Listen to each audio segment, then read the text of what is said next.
Esto es La Dosis Diaria, la dosis precisa de información con Manuel Yáñez. Empezamos.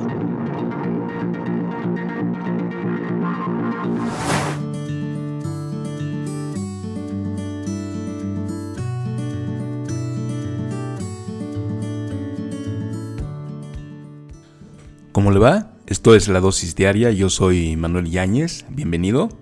Ya sabe que estamos en las redes sociales, en Twitter, en Facebook, como La Dosis Diaria X. Ahí puede decirnos qué opina de todas las noticias que estamos aquí siempre platicando y analizando con ustedes. Por lo pronto ya finalmente sabemos qué hace Marcelo Ebrard. Forma una nueva asociación civil. Dice que nadie los va a doblar y que siguen adelante y que no se desanimen, que nadie se desanime, estas cosas toman tiempo y hay que luchar, dijo Marcelo Ebrard, el exaspirante a coordinador de los comités de defensa de la Cuarta Transformación. El nombre de esta asociación civil es El Camino de México, porque ahí está, es lo que dijimos, es lo que propusimos, es para lo que luchamos, dice Marcelo Ebrard. Dice que sí, efectivamente va a iniciar este recorrido a partir del 18 de septiembre. Vamos a organizar y formalizar un movimiento político nacional. Seguimos siendo parte, compañeros, y espero que sigamos siéndolo, de Morena. Siguen siendo varios compañeros del Verde, siguen siendo varios compañeros del Partido del Trabajo, pero tenemos una causa que defender, declaró. Marcelo Ebrard dijo que el grupo anunciado este 18 de septiembre no es un partido político, no es porque es imposible por los tiempos políticos, no sabemos si quiera seguir el mismo camino que siguió López Obrador, que primero formó una asociación civil, así empezó su movimiento porque no eran los tiempos, y luego ya acabó derivando en un partido político del primer mandatario de México. Claro que la diferencia y la gran diferencia es que siempre se consideró a sí mismo una víctima. Andrés Manuel López Obrador decía que todos estaban contra él, se salió de todos los partidos, primero del PRI, luego del PRD, y luego formó esta asociación civil que después se convirtió en el Movimiento de Regeneración Nacional, con el partido que le llevó hasta la presidencia. Y Marcelo Ebrard pues no es víctima más que de sí mismo. Bueno, no, también puede ser víctima del presidente, pero nada más. Entonces empieza un poco distinto y muy parecido al mismo tiempo, formando una asociación civil que dice que no es un partido político, pero que va a recorrer, para fortalecerlo, va a recorrer la República Mexicana a partir del 18 de septiembre. Marcelo Ebrard no renuncia al partido, se queda en Morena. El tema es si los morenistas lo van a permitir o si lo van a expulsar. Y entre tanto, Morena ya lanzó la convocatoria para aspirantes a gubernaturas. Habrá encuestas, pero no será necesario que pidan licencia. El Comité Ejecutivo Nacional aprobó la convocatoria para definir sus candidaturas a estas 8 gubernaturas que van a estar en la balanza el próximo 4 de junio. Y también está la jefatura de la Ciudad de México con las elecciones del 2024. Los consejos estatales del partido seleccionarán a 2 hombres y 2 mujeres entre los aspirantes que se registren, mientras la Comisión Nacional de Elecciones podrá determinar la inclusión de perfiles de acuerdo con lo señalado en el estatuto. El acuerdo señala que se podrá cancelar el registro a quien violente a otros militantes. Los aspirantes podrán ser tanto militantes y personas externas del partido y no deberán recurrir a anuncios espectaculares ni utilizar programas sociales ni intervención de servidores públicos. Ya saben que no somos lo que decimos, sino lo que hacemos. Esto dice el estatuto, pero en la vida real ya vimos la cantidad de apoyos que tuvieron los candidatos de Morena a la presidencia y las quejas precisamente que platicábamos de Marcelo Ebrard, que dice que los apoyos eran evidentes hacia Claudia Sheinbaum, espectaculares, pinta de bardas y recursos públicos aplicados a su campaña. Pero por lo pronto para las gubernaturas dicen en Morena que no se pueden utilizar estos recursos públicos, ni intervención de servidores públicos, ni anuncios espectaculares. Se lanzó la convocatoria y también el Frente Amplio se repartió ya se pusieron de acuerdo quiénes van a poder competir en esta En estas encuestas, PAN, PRI y PRD se repartieron ya los 9 estados en juego. El Frente Amplio por México dividió el mapa electoral del 2024 y repartió las 9 entidades entre los partidos que lo integran con base a las mayores probabilidades de ganar la gubernatura. De esta forma, el PAN, el PRI y el PRD tendrán a cargo entidades que se disputarán el próximo año y se encargarán de conducir el proceso de una campaña y elaborar la plataforma electoral de cada uno. En el Frente Amplio, el método de selección de candidatos será el mismo que se aplicó a escala federal, pero regionalizado. Será el mismo que se usó para la elección de Xóchitl Gálvez, el cual incluye encuestas, debates, firmas de apoyo y hasta votación. Nada de esto se llevó a cabo porque al final de cuentas renunciaron todos y se quedó sola Xóchitl Gálvez. Vamos a ver si en las gubernaturas pasa lo mismo. Por lo pronto ya 30 legisladores van a dejar la chamba y van a ir tras las gubernaturas. La verdad es que si hiciéramos un recuento de lo sucedido en las candidaturas para las coordinaciones tanto de Morena como del Frente Amplio por México para la presidencia de la República, sería mejor que nos ahorráramos estos gastos innecesarios, estas infinitas pre-campañas que no son pre-campañas, para que al final del día lo que dijeron los partidos, quién iba a ser el candidato, fue lo que sucedió. Sabíamos que Claudia Sheinbaum iba a ser la candidata de Morena desde hace más de un año. Se perfilaba desde el principio a Xóchitl Gálvez como la indicada. Acabaron renunciando todos los demás candidatos del Frente Amplio y acabó siendo la ganadora de las encuestas Claudia Sheinbaum, con las quejas de Marcelo, también los comentarios tanto de Ricardo Monreal y Gerardo Fernández Noroña, ellos no tan amplios, pero durante toda la campaña dijeron que ellos no tenían recursos y que era evidente que todos los recursos los tenía Claudia. Entonces, pues sería muy bueno que nos dijeran los partidos qué candidatos son los que ellos seleccionan y que no perdiéramos tanto el tiempo. Pero por lo pronto ya hay 30 legisladores que se apuntaron a la lista. Vamos a hacer una breve pausa. Hoy es Día de la Voz de la Energía. Después de la pausa escucharemos a José Carlos Femat y sus comentarios sobre lo que está pasando en México en temas de energía. Regresamos.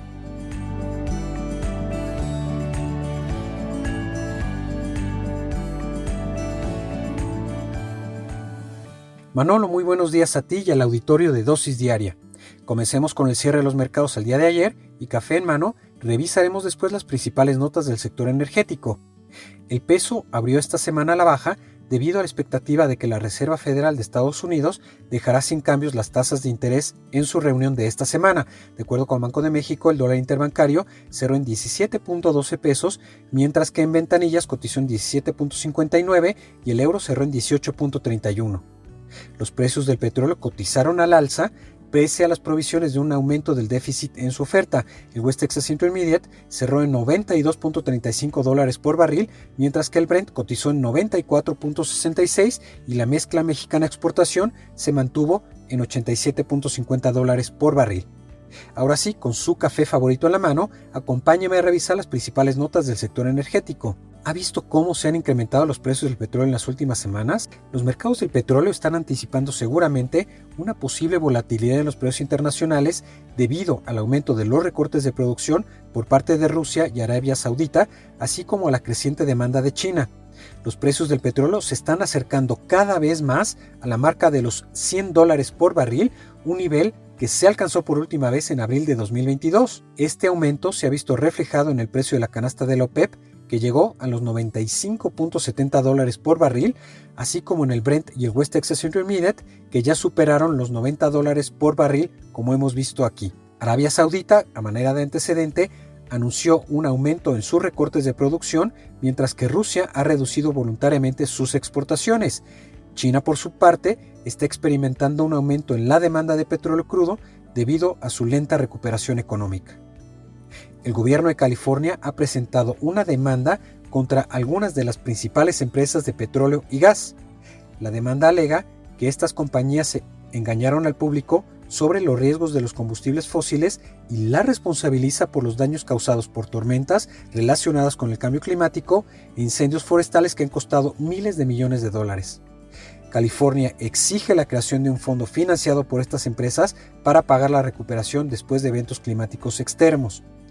El gobernador de California, Gavin Newsom, afirmó que estas compañías deben rendir cuentas por la desinformación sobre los peligros de los combustibles fósiles.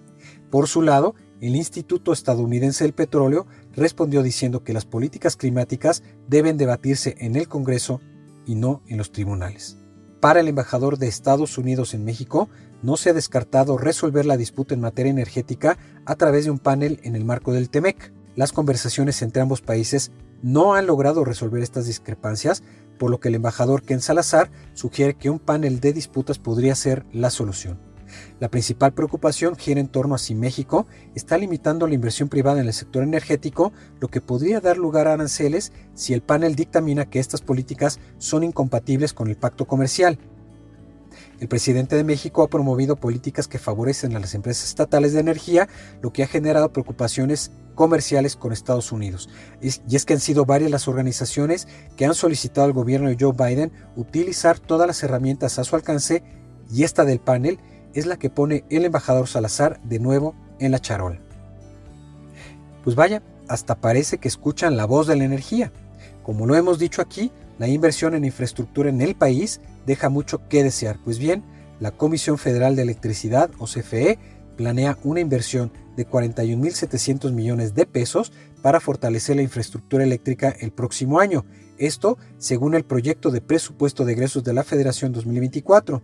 Esta inversión se destinaría a obras que complementan los proyectos PIDIREGAS, que abarcan la construcción de infraestructura eléctrica, mantenimiento y adquisición de equipos para generación, transmisión y distribución de energía. Parte de los fondos se destinará al mantenimiento de las centrales generadoras, líneas de transmisión y subestaciones de potencia, así como proyectos instruidos por la Secretaría de Energía o CENER. Pues usted ya está informado. Lo invito a que nos escuchemos aquí el próximo jueves para hablar de estas y otras notas y para que usted sepa qué decir cuando se habla de energía. Mi nombre es José Carlos Femat. Sígame en ex Twitter como @José_Femat. Pídale a Alexa que reproduzca el podcast de La Voz de la Energía y escúcheme aquí en Dosis Diaria los martes y los jueves. Que sea un día con mucha energía. Hasta el jueves, Manolo. Gracias a José Carlos Femat, La Voz de la Energía. Cuidado, vienen las alzas del petróleo y esto puede acarrear, por supuesto, el alza en las gasolinas y llevarse la inflación a nuevas alzas. Estaremos pendientes, seguramente seguiremos platicando con José Carlos del tema. Oiga, ¿se acuerda usted que estuvo el presidente allá en Nuevo León en la presa El Cuchillo? Y se inauguraron y se apretó un botón donde arrancaban las obras, pues 5 días después de que presuntamente inició el bombeo del acueducto El Cuchillo 2 y en medio de la evidencia de que los trabajos continúan y la obra está inconclusa, López Obrador y el gobernador Samuel García aseguraron que el ducto está terminado completamente y funcionando, y vimos imágenes y vimos videos donde pues no es así es de que pues dice Samuel García, dice López Obrador que sí funciona, dicen las evidencias que el cuchillo le falta todavía para poder arrancar.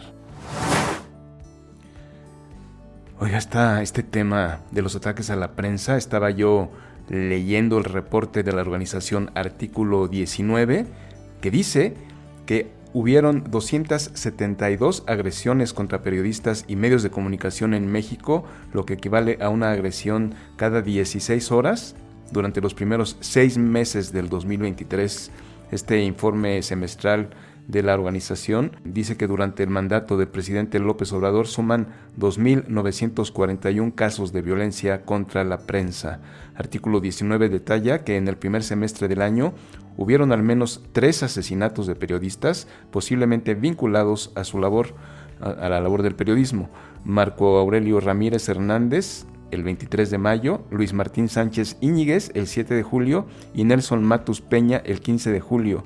Además, se ha reportado la desaparición de Juan Carlos Hinojosa, también el 6 de julio. En estos casos, la lista de periodistas asesinados desde el año 2000 ascendió a 161, de los cuales 41 ocurrieron en lo que va del presente sexenio, mientras que 32 periodistas permanecen desaparecidos, 5 de los cuales fueron desaparecidos también durante este sexenio. entre las causas de la violencia contra la prensa. Artículo 19 dice que es un reflejo tanto de una serie de discursos estigmatizantes contra la prensa, catalogándolos como adversarios a la ciudadanía, y de una impunidad y falta de atención a los casos de violencia contra periodistas tanto en el pasado como en el presente. Hemos dicho que en las mañaneras estos discursos de señalar a la prensa como enemigos de López Obrador ha abierto la puerta a que le parezca sencillo a algunos grupos atacar directamente a periodistas. Vimos también el atentado de Ciro Gómez Leiva, que aún no se aclara cuál era la intención, por qué lo atacaron y quién fue el actor intelectual. Terrible este dato de artículo 19, un ataque cada 16 horas en contra de un periodista. Y vámonos a hacer otra pequeña pausa porque vamos a platicar con Jaime García. Vamos a ver qué va a pasar con el PRI, qué ha pasado con el PRI, qué pasa con el Frente Amplio y qué opina de Marcelo Ebrard y su nuevo movimiento social. Regresamos.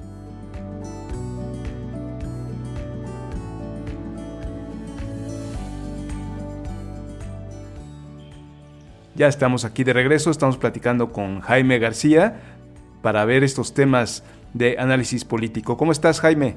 Bien, hay que conmemorar el sí. 19 de septiembre como corresponde, ¿no? 38 años de los sismos que sacudieron a la Ciudad de México. En 1985 y después en el 2017. ¿Qué ha pasado en términos políticos con esta conmemoración?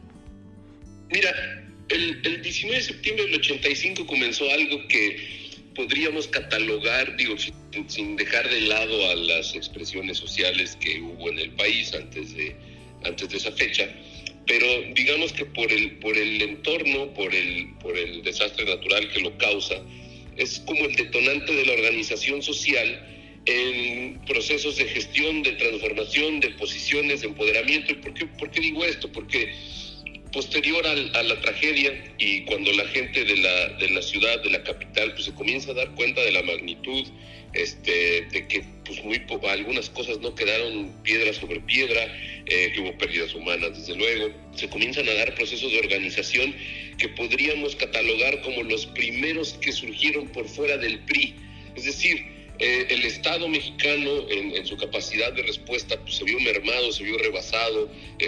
Hay N cantidad de historias por ahí en las crónicas de Carlos Monsiváis en Nos y Nosotros, donde va recorriendo las asambleas de colonias, todo lo que ocurrió con el movimiento de las costureras, de personas que perdieron todo y que no encontraron respuesta en el Estado, más allá de que tuvieran una intención política detrás de atacar al partido hegemónico, pues no.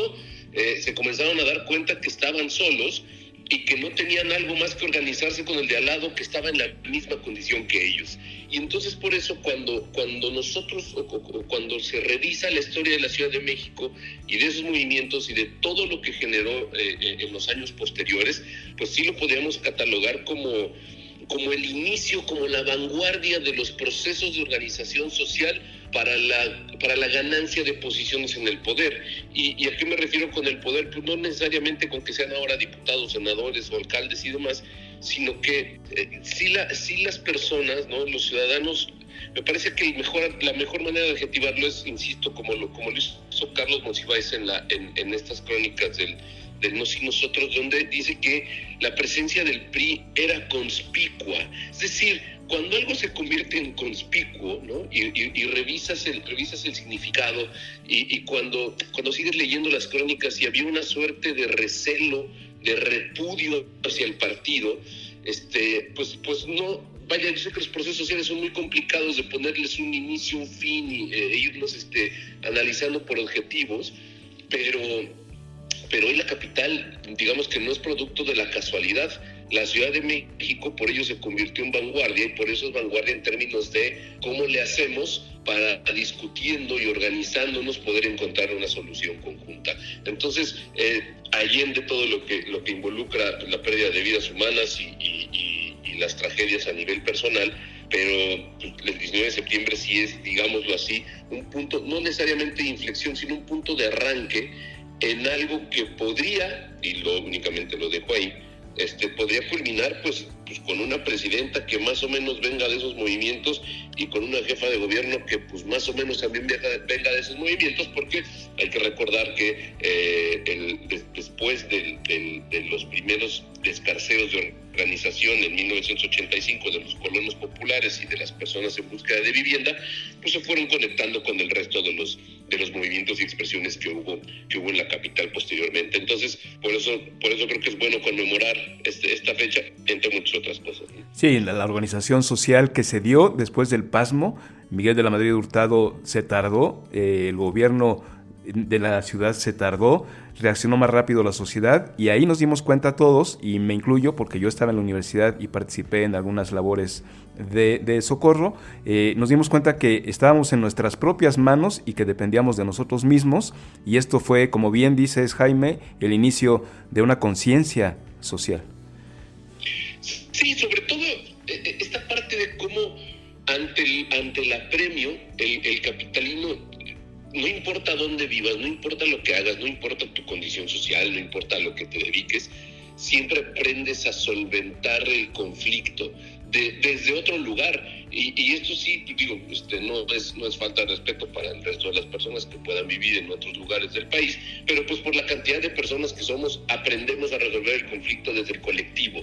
Es decir, muchas veces, ¿no? Lo que ocurrió el mismo 19 de septiembre de 2017, pues ya todo el mundo, se derrumbaron los edificios, no importaba, ya estábamos corriendo, estábamos organizando brigadas, los jóvenes que salieron a la calle, el llevar comida, el remover escombros, en fin, siempre tenemos esa capacidad de acomodarnos en el metro, acomodarnos en el tránsito, acomodarnos en el tianguis. Es decir, nosotros sí tiene resortes sociales y resortes de memoria histórica mucho más robustos que en el resto del país, y eso pues evidentemente hay que hacerlo valer, porque es todo un camino, ¿no? Y eso me lleva a mi otro tema, pero es todo un camino que hemos ido forjando durante los últimos 38 años y que esperemos que esos procesos sociales pues no nada más no se pierdan, sino que se puedan robustecer y puedan tener una mayor tracción. Así es bueno rememorarlo y bien por esta rememoración, Jaime. Construimos un camino justo como el que hoy vemos que se intenta construir en un partido político, ¿no? ¿Viste lo que ocurrió con Marcelo Ebrard? Sí, justo te iba a preguntar. No se quiere salir de Morena, pero quiere construir dentro de Morena un camino, una visión distinta. ¿Lo van a dejar? Oye, pero ya tienes que cobrar por tu bola de cristal. ¿Tú?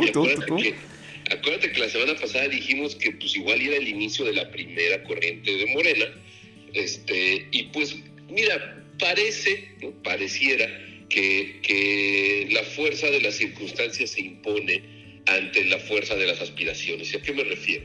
Pues que evidentemente Marcelo no fue opaco en declarar que él quería ser presidente, quería encabezar el movimiento, todo lo que sabemos que lo llevó a esta tensión con el partido y con el resto de los precandidatos, concretamente con Claudia Sheinbaum. Pero ahora pues digamos que los dos grandes titulares que tenemos es que por un lado no se va del partido, y esta suerte de asociación civil, corriente política, expresión política, que se llama el Camino de México, y más allá del nombre, que se pueden llamar como mejor consideren, pero lo que queda aquí es ahora saber cuántos políticos, cuántos funcionarios, cuántos personajes públicos y quiénes son se identificarán como parte del Camino de México, y cómo será su relación con el resto de liderazgos al interior del partido, y si existe una reacción al respecto. ¿Por qué? Pues porque, como sabemos, en ese partido pues quien define es el presidente, y vamos a ver si el presidente toma alguna determinación ante esto. ¿A qué me refiero con determinación?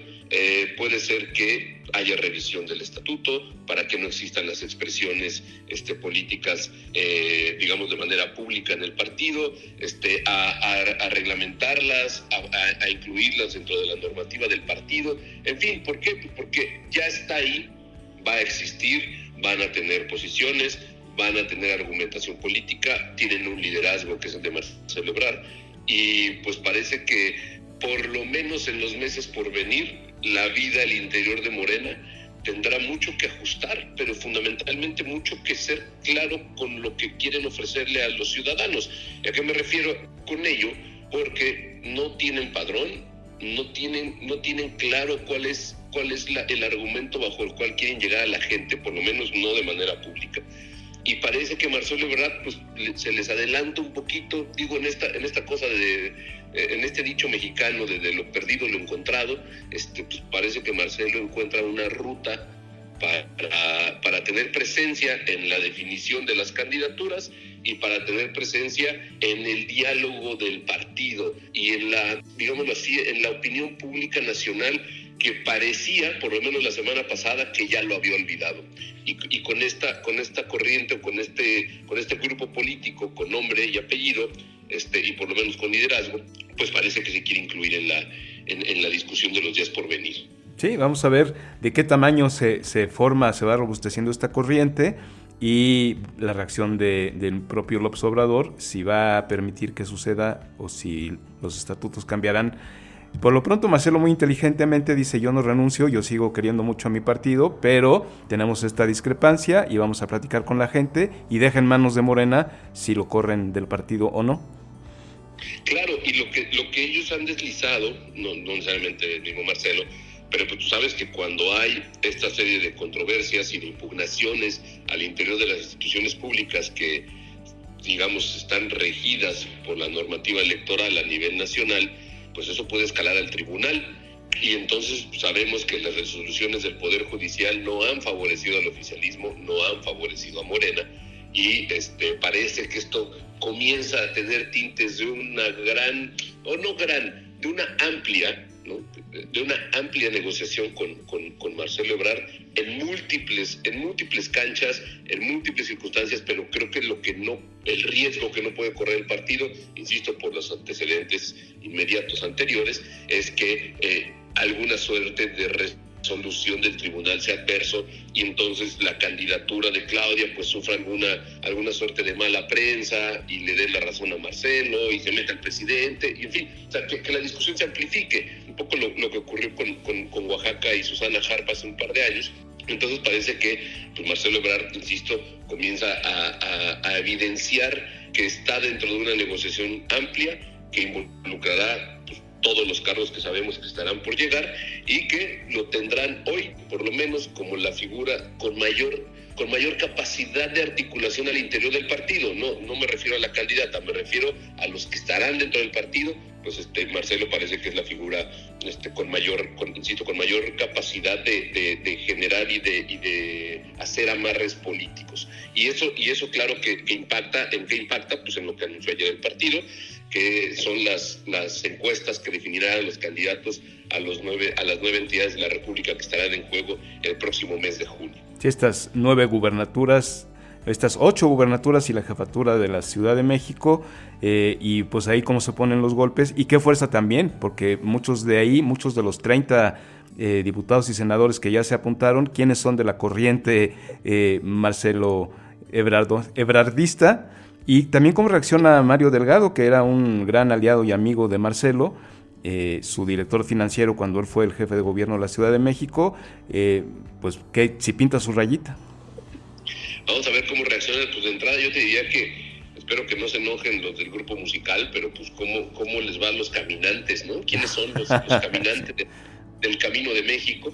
Pues mira, esta parte del reparto de las gobernaturas cobra relevancia, insisto, ¿no? Los grupos políticos que estén al interior del partido, pero fundamentalmente cobra relevancia que serán 5 hombres y 4 mujeres.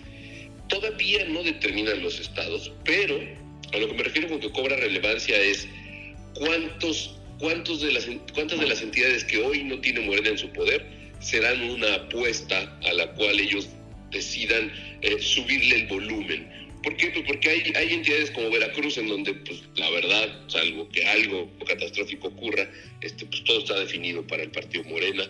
Ayer salió una encuesta, me parece que en el Heraldo. En fin, hay entidades en donde está muy, muy cantado que pues Morena refrendará el gobierno en Tabasco, en Chiapas, insisto, en Veracruz.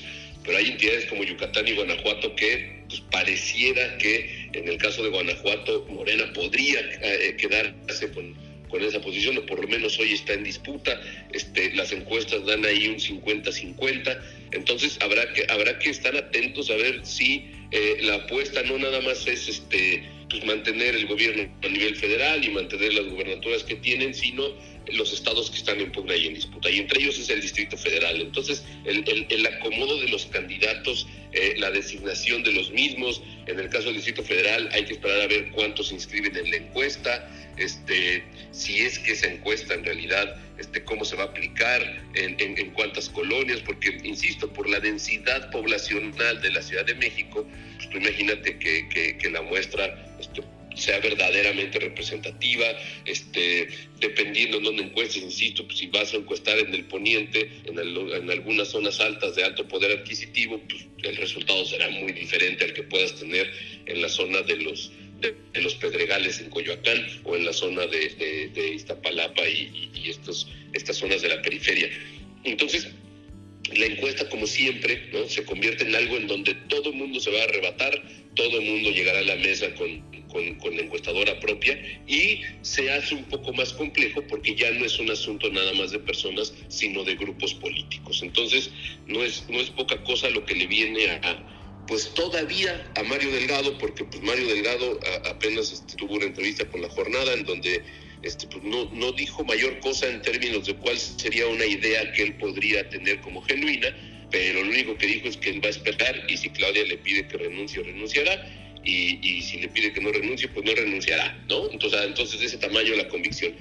La Ciudad de México, para poder acceder a Mario Delgado, depende de la decisión de Claudia Sheinbaum. Me parece que el entre líneas es muy delicado y por lo menos nada halagador para los electores. Es muy delicado, pero también dijo Mario Delgado: yo sí sé cómo gobernar la ciudad. Entonces, pues ya medio pintó, levantó la manita ahí tímidamente. Y bueno, el Frente Amplio también ya dijo que van a hacer lo mismo que encuestas y no sé qué es, que se dividieron ya las gubernaturas entre donde cada uno de los partidos que representa el Frente Amplio tiene más poder.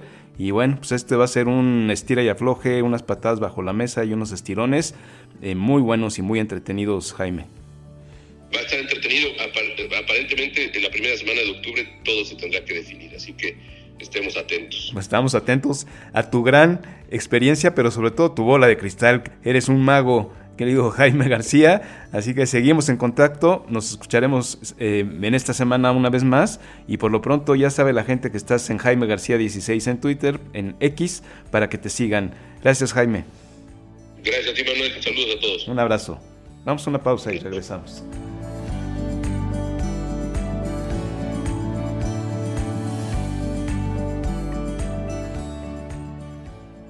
Hasta aquí la dosis diaria de hoy. Muchas gracias a la voz de la energía, José Carlos Femat, y a Jaime García, que llegó con su bola de cristal para aclararnos lo que va a pasar en el futuro en la política nacional. Esto es la dosis diaria. Yo soy Manuel Yáñez. Ya está usted informado. Pásela bien.